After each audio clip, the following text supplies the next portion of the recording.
tous, j'ai le plaisir de vous retrouver pour un nouvel épisode des recettes de Violette. Bonjour Violette. Bonjour Jordan.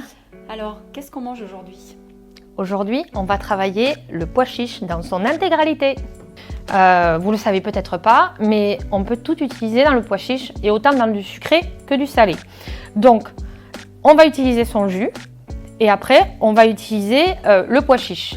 On peut faire différentes choses. Là, on va faire la mousse au chocolat, on va faire des petits fondants au chocolat et on va faire un apéritif salé. Mais on peut aussi faire un gâteau fondant au chocolat, de l'houmous, des pâtes avec la farine, parce qu'on fait de la farine avec des pois chiches. C'est totalement IGBA.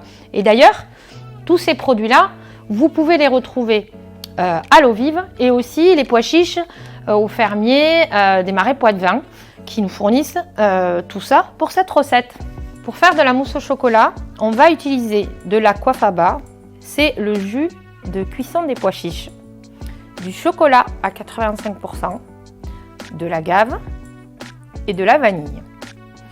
Ensuite, on va se servir des pois chiches pour faire une version gourmande et sucrée. Donc on va avoir besoin de pois chiches, d'un peu de sirop d'agave et du chocolat à 85%. L'autre partie des pois chiches que vous trouvez ici, on va l'utiliser pour faire du salé. Il me faudra un peu d'huile d'olive et des aromates. Là, j'ai choisi du massalé, du paprika et du sel. On commence donc par la mousse au chocolat. Alors, pour commencer la recette, on va tout d'abord verser l'aquafaba dans le saladier. Je réexplique, c'est le jus du pois chiche dans la cuisson. Pour pouvoir serrer comme les blancs, on met l'agave et la vanille. Et là, on va pouvoir utiliser le batteur. On démarre tout doucement et au fur et à mesure, on monte.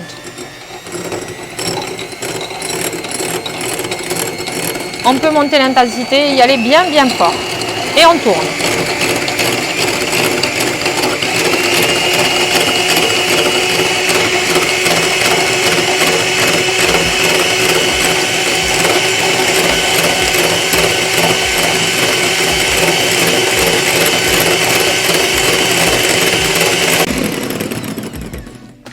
Et pour vérifier, regardez, hop, on lève, ça tombe pas. Ah d'accord. Vous avez vu? Ouais. Et on obtient la même texture que des blancs d'œufs. C'est vrai que c'est impressionnant. Vous avez vu? Regardez. Ouais. Donc, après cette étape, on va pouvoir prendre les 200 g de chocolat et les mettre au bain-marie.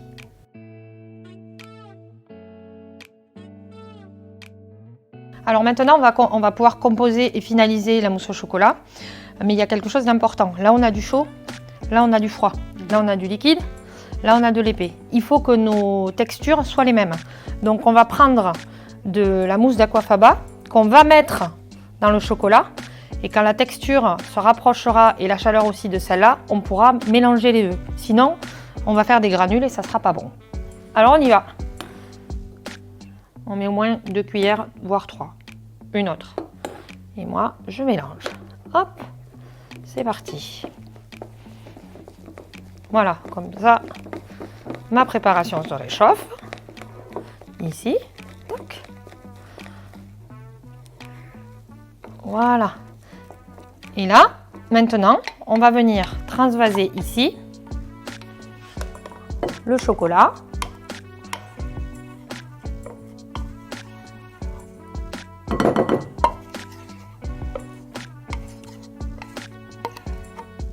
Hop, et avec la spatule,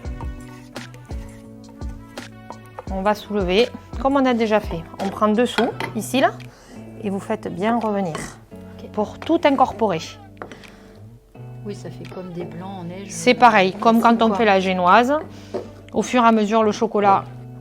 Alors l'avantage de cette mousse, c'est que quand le chocolat va cristalliser, vous allez avoir des petits bouts de chocolat craquants. C'est super bon. On a déjà l'odeur du chocolat qui remonte.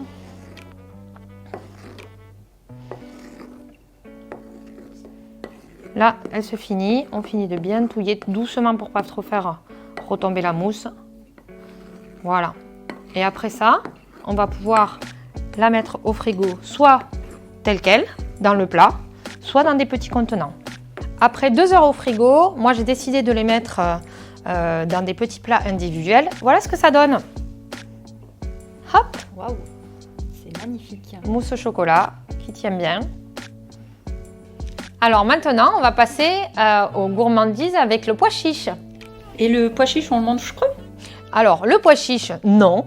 Il y a 2 manières de s'en servir. Alors moi, j'ai utilisé une boîte de conserve, tout simplement parce que c'est déjà tout prêt et que le jus est déjà là. Mais si vous voulez le faire cuire, il faut le mettre toute une nuit dans de l'eau. Il va gonfler, vous le rincez bien et après, vous le mettez 1 heure à 1 heure et demie en cuisson. Vous récupérez le jus et vous récupérez les pois chiches cuits pour faire la gourmandise.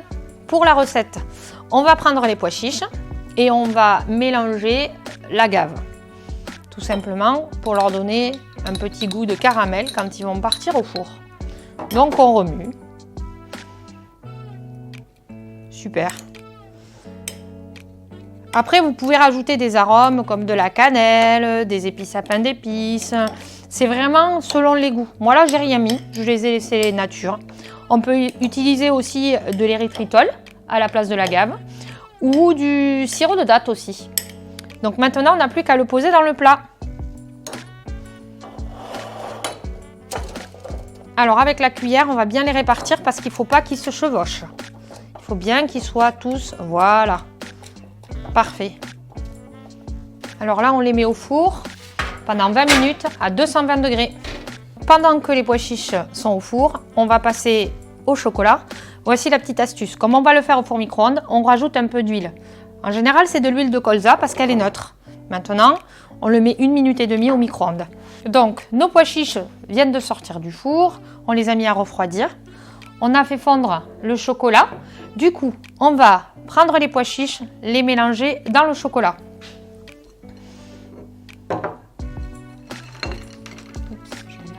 Ouais, c'est normal, ça roule, hein, un pois chiche. Et on mélange.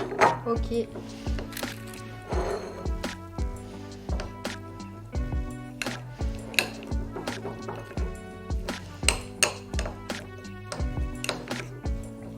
Voilà, il faut que le chocolat entoure bien le pois chiche. C'est une idée originale. J'aurais vraiment pas eu l'idée de mélanger du pois chiche avec... Et vous allez voir, en termes de goût, c'est chocolat. surprenant. Alors là, on va prendre avec la petite cuillère et on va faire des petits tas. Alors si vous avez des formes, vous pouvez vous amuser à faire des petits cœurs, des petits... Voilà. Et là, ça ressemble un peu, c'est la rose des sables du pois chiche. Voilà. On peut en faire des plus petits aussi. Je fais l'équivalent d'une cuillère. Vous êtes gourmande, hein. J'ai déjà remarqué. Allez, la dernière. Et on le met au frigo pour au moins 30 minutes. Le chocolat cristallise très rapidement, vous verrez. Alors là, on va passer à la version salée. C'est tout simple, vous allez pouvoir les utiliser à l'apéritif ou bien sur des salades.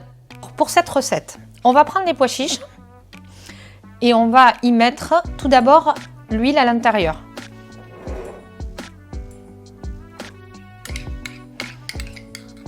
Vous allez pouvoir rajouter les aromates. On verse tout.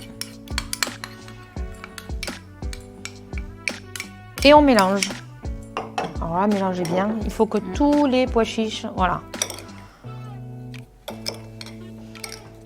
Alors l'huile, on en met très très peu, hein, parce que pas besoin de beaucoup.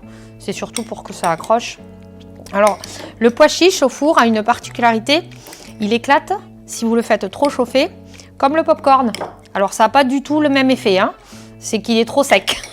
Mais soyez pas surpris dans le four. On peut le mettre maintenant dans le plat. Ok. On les étale bien, il ne faut pas qu'ils se chevauchent.